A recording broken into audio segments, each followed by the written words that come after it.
everyone and very welcome to the channel Universal Study Adda.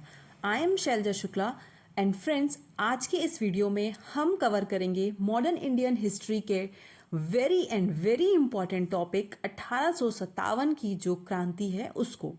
और यहाँ पे जो चीज़ें हम कवर करने वाले हैं वो आपकी न्यू एनसीईआरटी जो है उससे रिलेटेड है, सारी चीज़ें उसी से कवर की हुई हैं, आपकी जो न्यू एनसीईआरटी अभी आई है उससे। और यहाँ पे हम ऐसे एक इम्पॉर्टेंट पॉइंट की बात करेंगे 1857 की क्रांति से, जिससे आपका कोई भी प्रश्न या कोई भी चीज़ इससे बच के बाहर नहीं जाएगी कि आपका यहाँ पे उसका वो चीज़ें जो है यहाँ पे कवर ना हो पाए। आपको कहीं और से कुछ भी देखने की ज़रूरत नहीं है। ट्रस्ट मी, यहाँ से जितनी भी चीज़ें आपको मैं बताऊंगी 1857 की क्रांति की, वो पूरा कंप्लीट वीडियो आपको यहाँ पे मिलेगा। तो चैनल पे नए होंगे दोस्तों तो सब्सक्राइब कर लीजिएगा और बेल आइकन को भी प्रेस कर लीजिएगा, जिससे हमारे डेली नोटिफिकेशंस आप तक पहुंच सकें। चलिए शुरू करते हैं। देखिए, सबसे पहले 1857 की अगर हम बात करें तो आपको पता है कि ये भारत का प्रथम स्वतंत्रता संग्राम है। और ये भारत का प्रथम स्वतंत्रता संग्राम है, ये बात जो है वो वीडी सावरकर के द्वारा कही गई थी। यहाँ पे एक ओवरव्यू लेंगे। पहले आपको मैं बहुत ही शॉर्ट तरीके से पहले समझा दूंगी कि क्या चीज़ें थीं, और उसके बाद हम यहाँ पे जो एनसीईआरटी के डिटेलिंग मैंने निकाली हुई है उसको एक बार पढ़ेंगे। और साथ ही साथ यहाँ पे जितने भी आपके जो पेपर होते हैं वो प्रीवियस ईयर में जो क्वेश्चंस आपसे कई बार पूछे गए हैं वो भी यहाँ पर सभी शामिल किए हुए हैं। तो आपको ये वीडियो पूरा एंड तक देखना है। इसके अलावा आपको कहीं और से किसी भी जगह से 1857 के विद्रोह को देखने की ज़रूरत नहीं पड़ेगी। और मॉडर्न इंडियन हिस्ट्री का ये एक इम्पॉर्टेंट टॉपिक है। चलिए शुरू करते हैं। तो आपको मैंने बताया कि 1857 की जो क्रांति है वो भारत का प्रथम स्वतंत्रता संग्राम है और वीडी सावरकर ने ये बात कही थी। इसके अलावा अगर हम देखें तो कुछ एक प्रमुख बिंदु की अगर हम बात कर लें 1857 की क्रांति के, तो इसमें जो विद्रोह का प्रतीक है 1857 की क्रांति जो है उसमें जो विद्रोह का प्रतीक है वो क्या है? रोटी और कमल। कमल और रोटी जो है वो 1857 की क्रांति का विद्रोह का प्रतीक है। क्रांति शुरू करने की तारीख की अगर हम बात करते हैं यहाँ पे फ्रेंड्स, तो क्रांति शुरू होनी थी आपकी 31 मई को। 31 मई, और हम ऑब्वियस सी बात है कि 1857 की ही बात कर रहे हैं, तो यहाँ आपकी ये 31 मई को क्रांति शुरू होनी थी। परंतु किन्हीं कारणों से, अब वो कारण क्या है उसको भी हम यहाँ पे बहुत बढ़िया तरीके से डिस्कस करेंगे। उससे पहले देखिए कि ये क्रांति शुरू कब हो गई। तो ये क्रांति आपकी 10 मई 1857 को शुरू हो गई। तो अगर आप देखें तो ये 21 दिन पहले ही क्रांति जो है वो शुरू हो गई थी। तो एक्चुअल में ये क्रांति कब शुरू हुई 1857 की? तो ये 10 मई 1857 को मेरठ से शुरू हुई थी। नेक्स्ट टॉपिक की हम अगर नेक्स्ट चीज़ हम ये देखें कि उस टाइम पे भारत के मुगल बादशाह कौन थे, तो भारत के मुगल बादशाह आपके जो हैं वो बहादुर शाह जफर थे। भारत के मुगल बादशाह जो थे वो बहादुर शाह जफर थे। गवर्नर जनरल भारत का उस टाइम लॉर्ड कैनिंग, और जो ब्रिटेन की महारानी थी वो रानी विक्टोरिया, और ब्रिटेन के जो पीएम थे वो लॉर्ड पामस्टन। ये सारे जो चीज़ें मैं आपको बता रही हूँ पहले एक शॉर्ट स्टोरी की तरह से समझिएगा। जैसे आप एक स्टोरी सुनते हैं ना, आप सभी को स्टोरी सुनना बहुत पसंद होता है ना, तो हम आपको एक स्टोरी जैसा ही सुना रहे हैं पहले ये, और फिर हम एनसीईआरटी के सारे पॉइंट्स कवर करेंगे। देखिए, तो मैंने आपको बताया कि बादशाह बहादुर शाह जफर थे और गवर्नर जनरल लॉर्ड कैनिंग थे भारत के। ब्रिटेन की महारानी उस समय पर रानी विक्टोरिया, और ब्रिटेन के पीएम लॉर्ड पामस्टन थे। मैंने रिपीट इसलिए किया ये चारों पॉइंट क्योंकि ये डायरेक्ट आपसे क्वेश्चन में पूछे जाते हैं, और अभी आपको यहाँ पॉइंट्स में भी ये चीज़ें देखने को मिलेंगी। चलिए, उससे पहले हम एक कहानी समझते हैं कि आखिर 1857 का विद्रोह किन कारणों से हुआ। अगर बात कर रहे हैं कारण की, तो बहुत सारे कारण हैं जिन कारणों की वजह से ये हुआ। उसमें कुछ आपको राजनीतिक कारण, कुछ आपको प्रशासनिक कारण, अपार्ट फ्रॉम दैट आपको कुछ आर्थिक, सामाजिक, सैनिक, धार्मिक, बहुत सारे कारण होते हैं किसी विद्रोह या क्रांति के लिए। लेकिन कोई एक ऐसा भड़कता हुआ कारण होता है जिसकी वजह से फिर चीज़ें एकदम से जो हैं वो उबाल मार जाती हैं और क्रांति शुरू हो जाती है। तो बात करें हम 1857 जो कि भारत का प्रथम स्वतंत्रता संग्राम है, तो इसका सबसे ज़्यादा तात्कालिक कारण कौन सा था जिसकी वजह से ये क्रांति अपने पूर्व निर्धारित समय से पहले यानी कि 10 मई को ही शुरू हो गई। चलिए देखते हैं। ऐसा हुआ कि जो हमारी ब्रिटिश सरकार थी उसने दिसंबर 1856 में क्या किया, जो पुरानी लोहे से बनी बंदूक होती थी ना दोस्तों, जिसका नाम होता था ब्राउन बेस, उसको क्या किया, उसके स्थान पर नई राइफल ले आए और उस नई राइफल का नाम था एनफील्ड राइफल। और इसका जब उन्होंने प्रयोग किया तो इसके प्रयोग से क्या हुआ, इस राइफल में जो एनफील्ड राइफल थी उसमें क्या लगी थी, चर्बी लगी थी। जो कारतूस में कागज लगा होता है ना आगे, जो वो किस चीज का था, सुअर और आपका गाय की चर्बी का था। और उसको उस कारतूस में लगे कागज को मुंह से काटकर उसको खोलना पड़ता था। तो इस प्रकार से जो सैनिक थे वहां पे, ये देखिए तात्कालिक कारण में आपको बताया, तो इसके कारण से क्या हुआ कि जो सैनिक थे उनमें उन्होंने क्या किया, इसके प्रयोग से मना कर दिया। और इसमें एक सबसे प्रमुख, सबसे मेजर और सबसे प्रथम नाम आता है मंगल पांडे का। वो कौन थे, चलिए समझ लेते हैं। वो थे आपके बैरकपुर छावनी के, बैरकपुर आपका पड़ेगा वेस्ट बंगाल में, और वहाँ की छावनी के 34वीं नेटिव इन्फेंट्री के जवान थे मंगल पांडे। आप सभी इस नाम से बहुत भली भांति परिचित हैं। उन्होंने क्या किया था कि इसके प्रयोग को मना कर दिया जब उन्हें ये बात पता चली कि इसमें गाय और सुअर की चर्बी है। और साथ ही साथ जो लेफ्टिनेंट बाग थे उनकी भी क्या करी, हत्या कर दी।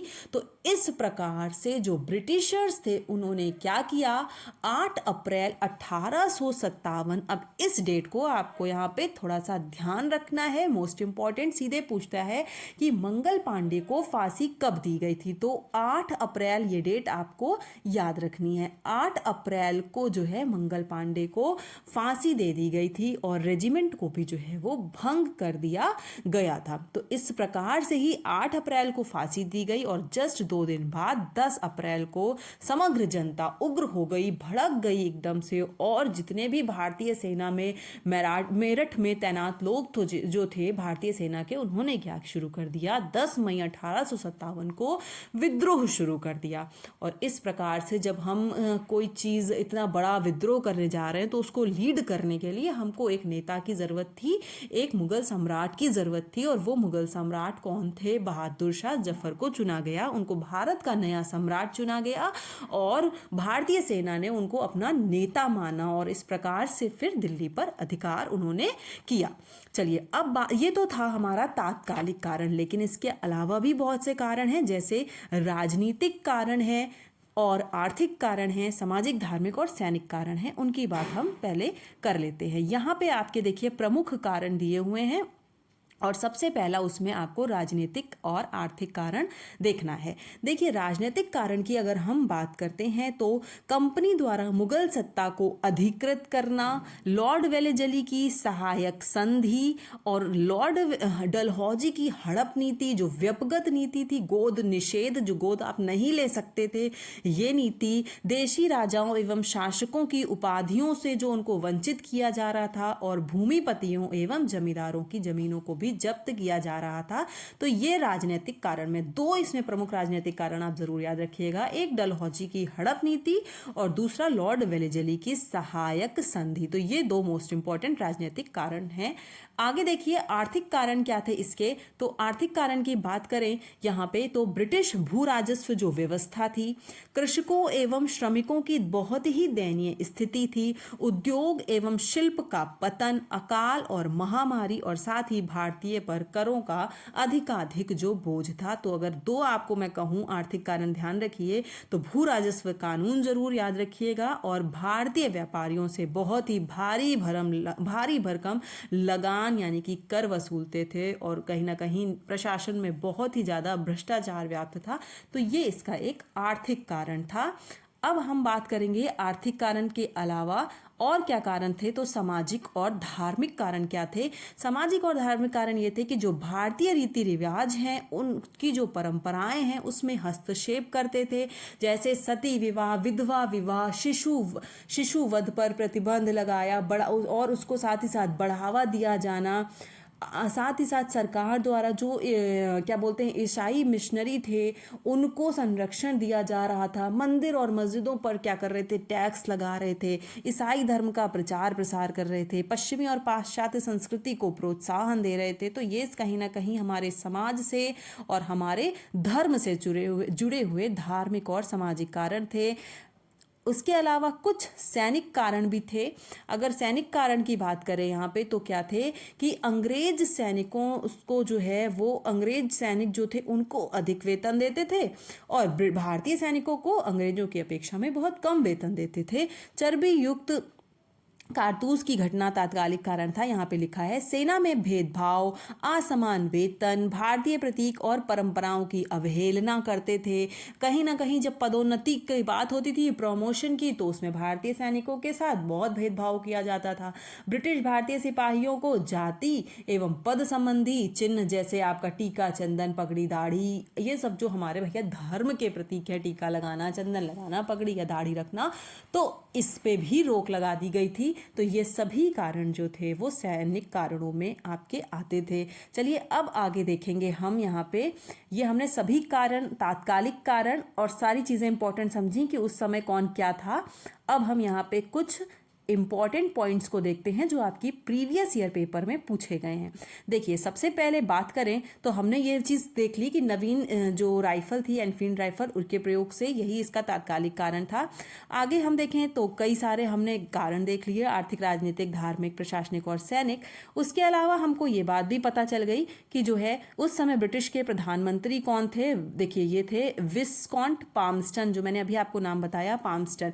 ये आपसे यूपी पीसीएस प्री में पूछा गया है। मैं बात बताऊं आपको, कुछ इस तरीके से हम 1857 के विद्रोह को कवर कर रहे हैं इस वीडियो में कि इसका पर्पस आपका कोई ऐसा एग्जाम कवर करना नहीं है कि किसी एक पर्टिकुलर एग्जाम के लिए है। ये आपके आयोग के जितने भी लेवल के एग्जाम है, बड़े से बड़े परीक्षाओं के लिए, UP PCS, RO, super TET, BPSC, जिसमें भी आपका 1857 की क्रांति और इंडियन मॉडर्न हिस्ट्री का बहुत ही फेमस टॉपिक है, तो आता ही आता है 1857 की क्रांति। तो हर एक पॉइंट यहाँ से कवर होगा, कहीं और आपको इसके सिवा कुछ भी पढ़ने की जरूरत नहीं है। सारे क्वेश्चन और प्रैक्टिस आप यहाँ से कर सकते हैं। तो पाल्मस्टन उस समय ब्रिटिश प्रधानमंत्री थे वहाँ पे 1857 के विद्रोह के समय। और आपको मैंने बताया कि पहले भी बता दिया कि कमल रोटी इसका क्या था, इस संग्राम का प्रतीक था। 10 मई को ही ये शुरू हो गई थी, मेरठ से पहले ही अपनी पूर्व निर्धारित तिथि से शुरू हो गई थी। साथ ही साथ क्या था, विद्रोह में भाग लेने वाले अब देखिए सर्वाधिक सैनिक जो थे वो आपके अवध राज्य से थे। इसके अलावा उस समय मैंने आपको बताया पहले कि भारत का गवर्नर कौन था, गवर्नर जनरल कौन था, लॉर्ड कैनिंग था। तो लॉर्ड कैनिंग उस समय भारत का गवर्नर जनरल था 1857 के समय। तो ये चीज़ आप देखिए, आपसे ये बीपीएससी प्री में पूछी गई है। 56 और 59 अभी आपका जो 70th बीपीएससी होने वाला ना, उसके लिए बहुत इंपॉर्टेंट है एज वेल। ठीक है, तो ये चीज़ यहाँ से ध्यान रखिएगा। आगे देखते हैं कि लॉर्ड कैनिंग ने इलाहाबाद को क्या बनाया था। अब ये क्वेश्चन देखिए, लॉर्ड कैनिंग ने इलाहाबाद को क्या बनाया था, आपातकालीन मुख्यालय बनाया था। उसके अलावा आपसे मैंने बता दिया पहले भी कि जो बहादुर शाह जफर थे मुगल शासक, उन्होंने क्या किया, उन्हीं को जो है इन भारतीय सैनिकों ने अपना नेता मानकर उनको ही लीड करने के लिए दिया था। हालांकि इनकी एज जो थी वो बहुत ज़्यादा ओल्ड एज थे, तो बहुत अच्छा नेतृत्व नहीं कर पाए, लेकिन यही मुगल शासक उस समय जो थे ये नेतृत्व कर रहे थे। इसके अलावा आपको बताया कि 34वीं नेटिव इन्फेंट्री जो बैरकपुर, पश्चिम बंगाल, जिला परगना, मैं बता चुकी हूँ आपको कि मंगल पांडे ने अपने सार्जेंट मेजर बाग जो थे उनकी हत्या कर दी गई थी, और इस वजह से मेजर सार्जेंट ह्यूसन को गोली मार दी गई। और ये कारण हुआ कि बाद में क्या हुआ, बाद में उनको जो है वो फांसी पे जो है वो चढ़ा दिया गया। आगे देखते हैं क्या है कहानी। तो आगे की बात करें हम तो यहाँ पर lieutenant general sir John Bennett Hearsey Barrackpore के में कमांडर ऑफिसर थे। ये देखिए आपका यूपी पीएससी आरआई में पूछा गया है। और ये देखिए किसको गोली मारी थी, तो मेजर बाग को गोली मारी थी। ये आपका यूपी SSSC जेई में पूछा गया है। मैं बता रही हूँ यहाँ से कोई भी पेपर हो आपका, किसी भी लेवल का हो, छोटे से छोटा और बड़े से बड़ा पेपर, जिसमें भी आपका 1857 आ रहा है, और जो हम यहाँ कवर कर रहे हैं ये नई एनसीईआरटी को कवर कर रहे हैं, सारे प्रीवियस ईयर को कवर कर रहे हैं, और साथ ही साथ बहुत ही अच्छे तरीके से आपको यहाँ पे मैं समझा रही हूँ। वीडियो को एंड तक देखिएगा, आपको कोई भी क्वेश्चन जो है वो यहाँ से छूटेगा नहीं कि हम नहीं कर पा रहे हैं। आप पहले पूरा वीडियो देखिए, कोई बुक उठाइए, कहीं से भी आप प्रैक्टिस सेट लगाते हैं तो लगा के देखिए, आप केवल 1857 की क्रांति, फिर देखिए कि आपका कोई भी क्वेश्चन बच जा रहा है, इससे नहीं बचेगा। चलिए देखते हैं आगे। अब हम बात कर रहे हैं कि मेरठ में कमांडिंग अफसर कौन थे, जनरल हेविट थे, और कानपुर में कमांडिंग अफसर कौन थे, ह्यू व्हीलर थे। तो ये नाम थोड़ा सा आपको ध्यान रख लेना है कि मेरठ में हेविट और कानपुर में ह्यू व्हीलर। और आपका जो विद्रोह के समय लेफ्टिनेंट विलोवी थे वो दिल्ली में शास्त्रागार के कार्यवाहक थे। तो हल्का सा इस नाम को भी ध्यान रख लेना है कि आपने पढ़ा रहेगा तो आपके माइंड में क्लिक जरूर से करेगा। आगे देखते हैं। अब सबसे इंपॉर्टेंट पॉइंट यहाँ पे ये है कि मंगल पांडे को फांसी कब दी गई। तो 8 अप्रैल 1857 को जो है वो मंगल पांडे को फांसी दी गई थी। और 1857 के विद्रोह के समय यूरोपीय और भारतीय सैनिकों का अनुपात अगर आपसे पूछा जाए कि कितने यूरोपीय सैनिक थे और कितने भारतीय सैनिक, तो वो आपका 1:5 था। Most important question UP UDA LDA में पूछा गया है आपसे ये वाला प्रश्न। देखिए आगे। और साथ ही साथ जो आपका बंगाल का और मद्रास तथा बंबई का जो आपका सैनिक अनुपात था वो 1:2 और 2:5 था। तो ये नहीं, आपको ये लेकिन जरूर ध्यान रखना है, आपको ये वाला ध्यान जरूर से रखना है कि यूरोपीय और भारतीय सैनिकों का अनुपात 1:5 था। उसके अलावा हम बात करें तो 1857 के विद्रोह के से संबंधित सर्वप्रथम घटना जो है वो सैनिकों विद्रोहियों को लाल किले पर पहुंचना तथा 11 मई 1857 को बहादुर शाह जफर को भारत का बादशाह घोषित किया जाना। यूपीपीसीएस प्री 2006 में ये हमने आपको बता भी दिया कि बहादुर शाह जफर को भारत का बादशाह घोषित किया गया था, उनको ही अपना नेता इन्होंने माना था और इन्होंने ही पूरे इस विद्रोह को लीड किया था। चलिए, हमने सारे कारण देख लिए, सारे इंपॉर्टेंट पॉइंट देख लिए, अब आगे बढ़ते हैं। अब आगे हम बढ़ जाते हैं यहाँ से सारे कारण, तत्कालिक कारण और इम्पोर्टेंट पॉइंट देखने के बाद अब हम पढ़ते हैं कि 1857 की क्रांति के प्रमुख केंद्र क्या थे। तो अगर दिल्ली की बात करें तो यहाँ से बहादुर शाह जफर, दिल्ली की अगर बात करते हैं तो बहादुर शाह जफर और बख्त खां। बख्त खां को आप पहचान रहे होंगे कि बख्त खां कौन थे, इनके सेनापति थे। बहादुर शाह जफर ने उनको अपना सेनापति नियुक्त किया था और इस बख्त खां को एक उपाधि भी दी थी और उस उपाधि का नाम था साहब ए आलम। साहब ए आलम उपाधि जो है वो इस बख्त खां को दी थी। किसने? बहादुर शाह जफर ने। विद्रोह की तिथि 11 मई 1857। और अगर बात करें जो दिल्ली का विद्रोह, दिल्ली में जो विद्रोह हुआ उसमें किसने इस विद्रोह को दमन किया? तो निकलसन और हडसन, ये दो नाम इंपॉर्टेंट है, निकलसन और हडसन। अब तो यहाँ पर जो लखनऊ है उसमें बेगम हजरत महल और बिरजिस काजिर, इन्होंने क्या किया, ये यहाँ के भारतीय नायक या विद्रोही नेता थे लखनऊ के। और लखनऊ से विद्रोह कब शुरू हुआ? तो 30 मई 1857 को शुरू हुआ। देखिए फ्रेंड्स, यहाँ पे अभी जो बीपीएससी का पेपर हुआ ना उसमें आपसे पूछा गया कि जो है बिहार से कब इस विद्रोह को शुरू किया गया, तब वहाँ पे आपको ये तिथि बतानी पड़ती है जो इधर दी हुई है ना। ये जैसे लखनऊ से विद्रोह शुरू हुआ आपका 30 मई 1857 को, और विद्रोह का दमन किसने किया? तो कैंपबेल ने किया। ठीक है। अब और दमन की तिथि भी है, तो दमन की तिथि आप मत याद रखिए, लेकिन विद्रोह जब स्टार्ट हुआ जिस जगह से, वो तिथि आपको जरूर याद रखनी है, वहां का नेता कौन था और किसने दमन किया। ये 3 बातें आपके लिए बहुत ज्यादा इंपॉर्टेंट है।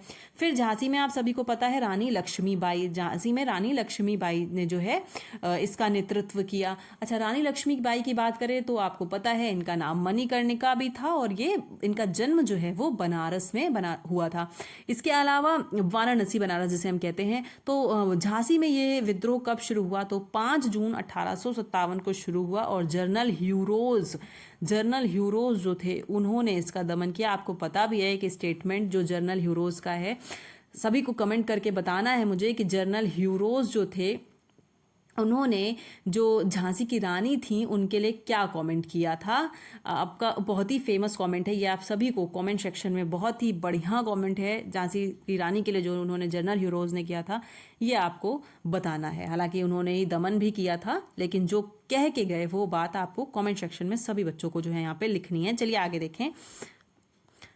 इसके अलावा कानपुर से जो है वो नाना साहेब ने इसको लीड किया 5 जून 1857 को, और कैंपबेल ने ही इसका दमन किया था। यहाँ पे जगदीशपुर बात करें तो कुंवर सिंह, बिहार कुंवर सिंह 12 जून, ये डेट आपसे पूछी गई थी बीपीएससी में। 12 जून 1857 को ये यहाँ से शुरुआत हुई जगदीशपुर में, और इसका जो दमन किया वो मेजर विलियम टायर और विंसेंट आयर, ये 2 नाम देखने को मिलते हैं, इन्होंने क्या किया था, इसका दमन किया था। फैजाबाद में मौलवी अहमदुल्ला ने, कैंपबेल ने इसका दमन किया था। बरेली का है जो, तो खान बहादुर खान ने इसका नेतृत्व किया, इसमें भी कैंपबेल ने ही इसका दमन किया है। इलाहाबाद प्रयागराज जिसे कहते हैं लियाकत अली के नेतृत्व में शुरू हुआ था, और कर्नल नील ने इसको जो है इस विद्रोह को दबाया था वहां पे। इसके अलावा फतेहपुर में अजीमुल्ला खान ने नेतृत्व किया, और जनरल रेनार्ड जो थे इन्होंने इस विद्रोह का दमन वहां पर किया था। तो ये जितने मैंने आपको बताए नेता के नाम और विद्रोह के केंद्र जहां से जिन्होंने लीड किया और किसने इस विद्रोह का वहां पे दमन किया और कब वहां पे ये विद्रोह शुरू हुआ, तो ये लिस्ट आपके लिए जो है मोस्ट इंपॉर्टेंट है। यहाँ से क्वेश्चन आपका जरूर बनता है और बना भी है कई बार, तो ये चीजें आप बिल्कुल जो है दिमाग में बिठा लीजिएगा। चलिए आगे बढ़ते हैं। देखिए आपसे यूपी ROARO प्री 2016 में ये क्वेश्चन पूछा गया है। यहाँ से सारे क्वेश्चन जो है ये पूछे गए, यहाँ लिखा है ना UPSC ROARO, ये आपका अजीमुल्ला वाला पूछा गया है। मैं आपको बता रही हूँ कि कोई भी पेपर हो, अभी आपका ROARO का पेपर भी आना है, तो उसके पर्सपेक्टिव से भी वीडियो बहुत ज़्यादा आपके लिए जो है ये इंपॉर्टेंट है। अब बात करते हैं 1857 के जो विद्रोह थे उसके स्थानीय नेता कौन से थे। जैसे अगर हम बात करें मेरठ में जो विद्रोह हुआ, तो वहाँ पे उसके स्थानीय नेता कौन थे, कदम सिंह थे। मेरठ में कौन थे, कदम सिंह थे। उसके बाद जो है, अब जैसे इसको ट्रिक से थोड़ा सा अगर आपको याद करा दें, तो मेरठ से आपको मेरा वर्ड याद रहेगा और कदम सिंह से आपको कदम याद रहेगा। तो मेरा कदम है, मैं चाहे जैसे उठाऊं, जितना बड़ा उठाऊं, मेरा कदम है ये। आप कहते भी ना ये मेरा फैसला है, ये मेरा कदम है, तो आपको याद रखना है कि मेरठ से स्थानीय नेता कौन थे, कदम सिंह थे। बागपत जो आपका उत्तर प्रदेश में पड़ता है, बड़ौत परगना में शाहमल जो थे वो उसके स्थानीय नेता थे।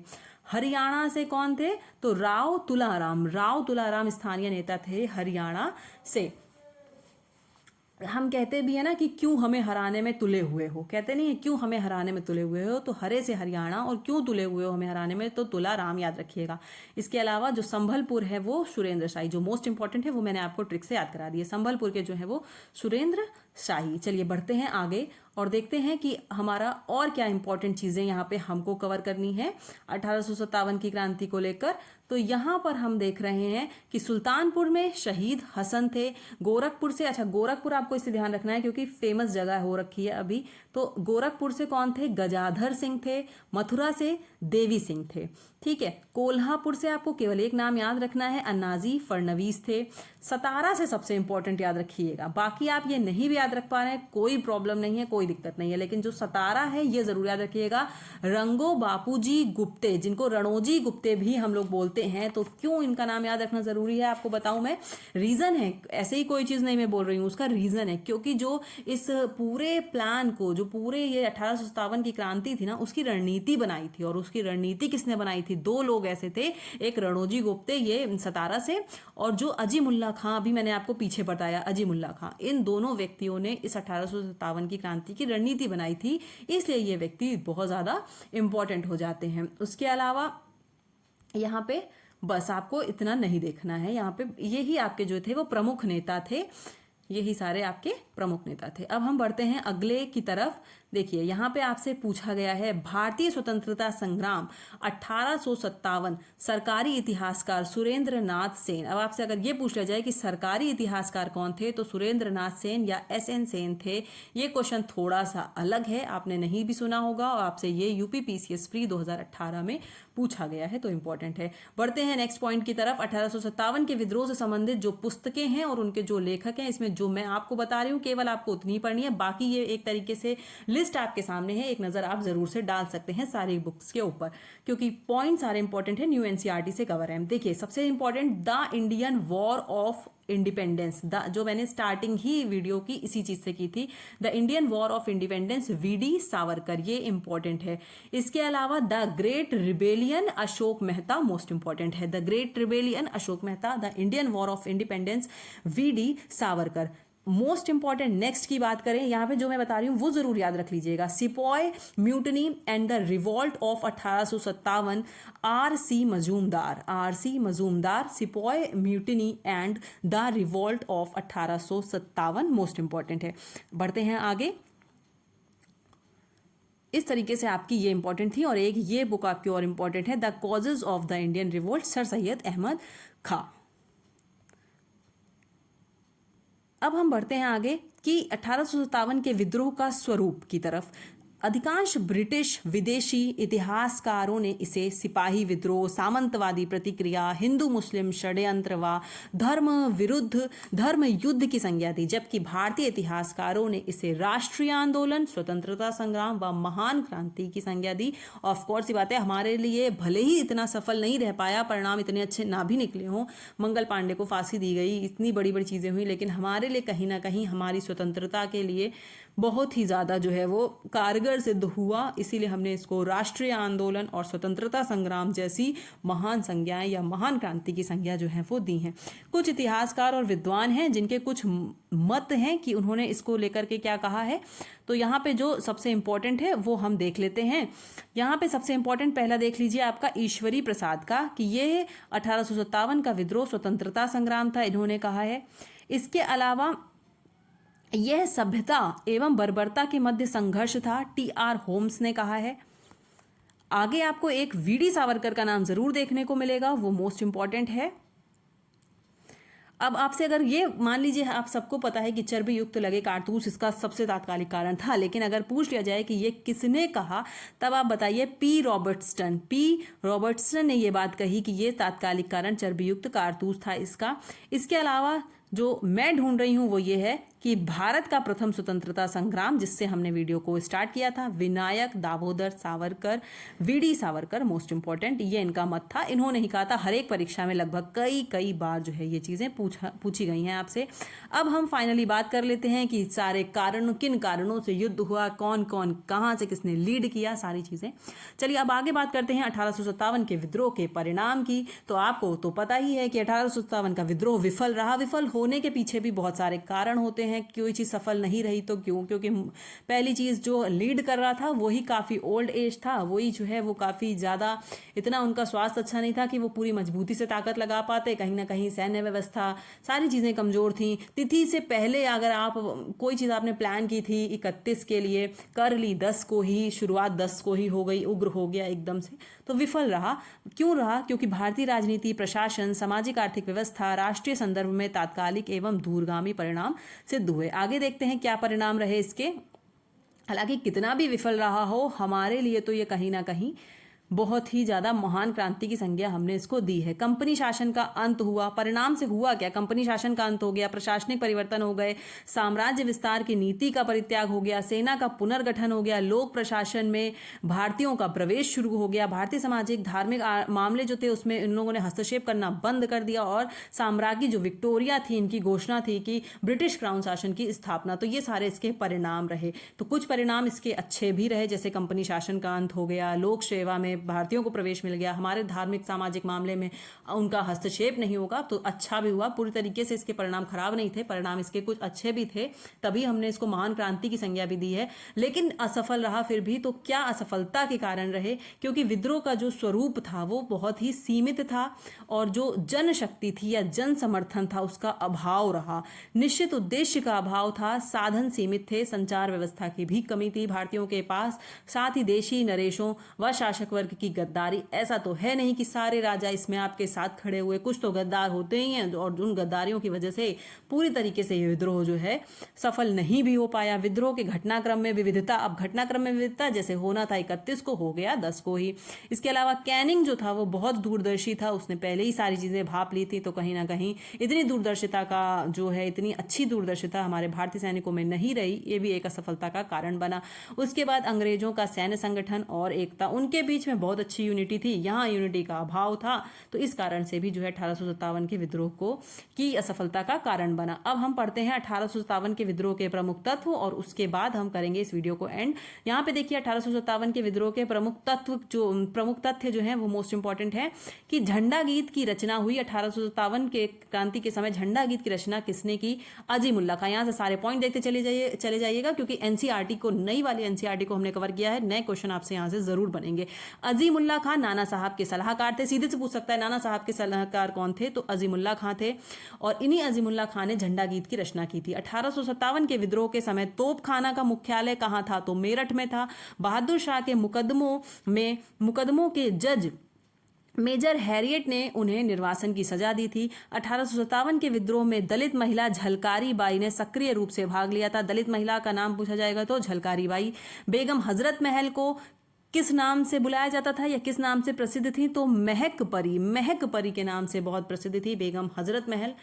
लखनऊ की आरआरबी ग्रुप डी 2022, अभी बहुत लेट भी नहीं है, 2022 में ही ये क्वेश्चन पूछा गया, फिर रिपीट हो सकता है। 1857 के विद्रोह के दमन हेतु गोरखा सिख पंजाबी सैनिकों ने ब्रिटिश सरकार की मदद की, आगे चलकर उन्हें सेना की भर्ती में प्रमुखता दी। देख लीजिए कि मैंने कहा ना कि गद्दारी किसने किसने की, तो ये क्वेश्चन पता है यहाँ पे लिखा जरूर नहीं कि ये क्वेश्चन का पूछा गया। मैंने खुद कितने ज्यादा पेपर्स में ये क्वेश्चन देखा है, कितने प्रैक्टिस सेट में क्वेश्चन देखा है कि किन्होंने साथ नहीं दिया था, किस ग्रुप ने। तो कई ग्रुप लिखे रहते हैं ऑप्शन में, ये ऐसे रहता है गोरखा सिख और पंजाबी, इन्होंने क्या किया, साथ नहीं दिया और उल्टा ब्रिटिश सरकार की मदद कर दी गई थी। तो ये पॉइंट बहुत इंपॉर्टेंट रहेगा। फिर देखिए तात्या टोपे का वास्तविक नाम क्या था? तो रामचंद्र पांडुरंग जो है वो तात्या टोपे का वास्तविक नाम था। अच्छा, नाना साहब जो थे जिन्होंने कानपुर से नेतृत्व किया था, उनका नाम भी यहाँ पे आपको बता दें, उनका नाम था धोंधू पंत। और जो ग्वालियर से जिन्होंने किया था, नेता जो थे जिन्होंने ग्वालियर से लीड किया था, वो थे आपके तात्या टोपे। और तात्या टोपे का वास्तविक नाम क्या था? तो बेगम नहीं, तात्या टोपे का वास्तविक नाम क्या था? रामचंद्र पांडुरंग। तो ये चीज आप यहाँ पे ध्यान रखिएगा। अच्छा, अभी आपने जो एक चीज पीछे देखी थी, मैंने आपको बताई थी कि लखनऊ से बेगम हजरत महल ने किया था। यहाँ पे देखिए जो बेगम हजरत महल ने लखनऊ से किया था ना, ये जो महक परी के नाम से प्रसिद्ध थी, और बिरजिस काजिर, आपने एक वो नाम सुना कि इन दोनों ने किया था, तो ये इनका बेटा था। बेगम हजरत महल का पुत्र था बिरजिस काजिर, ठीक है, और ये जो नवाब वाजिद अली शाह थे ना, उनका बेटा था। तो ये ध्यान रखिएगा, इंपॉर्टेंट है। चलिए आगे बढ़ जाते हैं। देखिए आपसे ये वाला क्वेश्चन पूछा है UP PCS 2011, UP UDA LDA pre 2010 में कि तात्या टोपे का वास्तविक नाम क्या था? रामचंद्र पांडुरंग था। आगे बढ़ते हैं तो रानी लक्ष्मीबाई के बचपन का नाम मैंने आपको बता दिया, मणिकर्णिका, मनु, छबीली, इन सब नाम से रानी लक्ष्मीबाई को जाना जाता था। रानी लक्ष्मीबाई की मृत्यु पर जनरल ह्यूरोज ने कहा, और जो क्वेश्चन मैंने आपसे पूछा था कि रानी लक्ष्मीबाई की मृत्यु पर जनरल ह्यूरोज ने कहा था, वो यहाँ पर आ गया है। पर स्टिल आप सभी को कॉमेंट सेक्शन में ये बात जरूर लिखनी है कि भारतीय क्रांतिकारियों में यहाँ सोई हुई औरत अकेली मर्द है। ये बात जनरल ह्यूरोज ने जो है वो रानी लक्ष्मीबाई की मृत्यु पर बोली थी।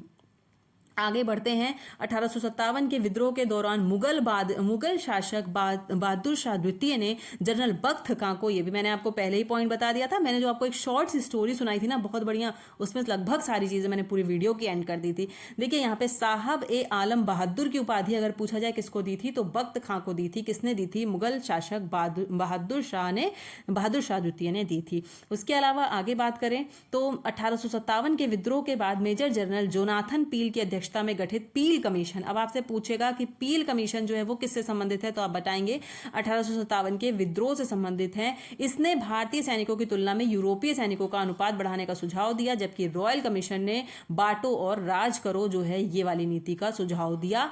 तो इस तरीके से ये सारी चीजें इंपॉर्टेंट है। अब देखिए यहां से आपसे ये क्वेश्चन जो है पूछा गया है बीपीएससी 40th बीपीएससी प्री 2001 में, कौन सा? कि 1857 के विद्रोह को उर्दू शायर Mirza Ghalib, most important question है कि 1857 के विद्रोह को मिर्जा गालिब ने देखा था। गालिब का जन्म आगरा में तथा मृत्यु दिल्ली में हुई थी। मोस्ट इंपॉर्टेंट, आपसे 40th बीपीएससी में पूछा गया है 2001 में। अगला क्वेश्चन बीपीएससी प्री 2010 में पूछा गया कि 1857 के स्वतंत्रता संग्राम में ग्वालियर के सिंधिया ने अंग्रेजों की सर्वाधिक सहायता की थी। अंग्रेजों की सबसे ज्यादा सहायता किसने की थी? तो ग्वालियर के सिंधिया जो थे उन्होंने इस स्वतंत्रता संग्राम में अंग्रेजों की सबसे ज्यादा सहायता की गई थी। ये आपसे बीपीएससी प्री 2010 में पूछा गया है। लखनऊ में 1857 के विद्रोह में Henry Lawrence, major general Havelock और जनरल नील ने अपना जीवन खो दिया था। ये महत्वपूर्ण व्यक्ति हो जाएंगे। यूपीपीसीएस प्री 2008 में पूछा गया है। विद्रोह के समय अवध का चीफ कमिश्नर हेनरी लॉरेंस था। और ये क्वेश्चन जो अभी हमने आपको पहले बताया कि पेशवा बाजीराव द्वितीय के दत्तक पुत्र नाना साहब, जिनको धोंदू पंत के नाम से जानते हैं, उन्होंने कानपुर में विद्रोह की शुरुआत की थी। कानपुर में वैश्या नगरवधु अजीजन ने विद्रोहियों की सहायता की थी। यूपी लोअर में पूछा गया है। 20 सितंबर 1857 को मुगल शासक बादशाह ने हुमायूं के मकबरे में अंग्रेज लेफ्टिनेंट WSR हडसन के समक्ष समर्पण किया। अच्छा, यहाँ पे जो बहादुर शाह जफर थे और जो उनकी पत्नी थी बेगम जीनत महल, ये दो नाम याद रखिएगा। इनको 1858 में, 1857 की क्रांति तक रहे, 1858 में इनको रंगून जेल भेज दिया और वहाँ पे उसी रंगून जेल में नवंबर में 1862 में, कब ध्यान रखिए, 1862 में जो है वो बहादुर शाह जफर की मृत्यु हो गई थी। यहाँ पे जिन्होंने लीड किया ना, उनकी मृत्यु 1862 में। तो यहाँ पे एक पॉइंट और देख लीजिए। जनरल हडसन ने बहादुर शाह के दो बेटों मिर्जा मुगल और मिर्जा ख्वाजा सुल्तान और पोते मिर्जा अबू बकर को की दिल्ली के लाल किले के सामने गोली मारकर हत्या की थी। इंपॉर्टेंट है। अब देखिए यहाँ पे एक बुक लिखी हुई है जो शायर जहीर दहलवी ने विद्रोह से संबंधित एक पुस्तक लिखी है, दास्ताने गदर। तो इंपॉर्टेंट है, याद रखिएगा। विद्रोह के समय कुंवर सिंह को बिहार का सिंह कहा गया। यूपी SSC पेट 2021 शिफ्ट 2 में पूछा गया है। बिहार का सिंह किसको कहा गया उस समय विद्रोह के समय? तो कुंवर सिंह को। कुंवर सिंह ने अंग्रेजों के विरुद्ध अपनी अंतिम लड़ाई कब लड़ी? तो 23 अप्रैल 1858 को। इंपॉर्टेंट है, 23 अप्रैल 1858 को मौलवी अहमदुल्ला ने अंग्रेजों के विरुद्ध जिहाद का नारा दिया था। याद रखिएगा, पूछेगा कि अंग्रेजों के विरुद्ध जिहाद का नारा किसने दिया, तो आप बताएंगे मौलवी अहमदुल्ला। SSC CGL टायर 1 2017 में ये क्वेश्चन आपसे पूछा गया है। अंग्रेजों ने सिख, गोरखा एवं पठान सैनिकों को लड़ाकू जातियां घोषित किया और साथ ही साथ महारानी विक्टोरिया जो थी, ये इंपॉर्टेंट पॉइंट है। SSC MTS 2021 में पूछा गया शिफ्ट 1 में। महारानी विक्टोरिया ने भारतीय प्रशासन को ब्रिटिश ताज के अधीन लेने की घोषणा कब की? मोस्ट इंपॉर्टेंट, 1 नवंबर 1858 को की थी। और सबसे लास्ट पॉइंट इस वीडियो का यह है कि भारतीय भाषा में 1857 के विप्लव के कारणों पर लिखने वाला प्रथम भारतीय जो अगर पूछे तो कौन था? सर सैयद अहमद खां था। तो दोस्तों आज के वीडियो में हमने सारी चीजें 1857 से रिलेटेड पढ़ ली हैं। मिलते हैं नेक्स्ट वीडियो में। चैनल पे नए होंगे फ्रेंड्स तो सब्सक्राइब करके जुड़ जाइएगा। Take care, good bye. मिलते हैं नेक्स्ट वीडियो में। बहुत बहुत आप सभी का धन्यवाद। कमेंट सेक्शन में सब लोग बताइएगा कि कैसा लगा आपको वीडियो। मिलते हैं नेक्स्ट वीडियो में। Till then take care, good bye. जय हिंद, जय भारत।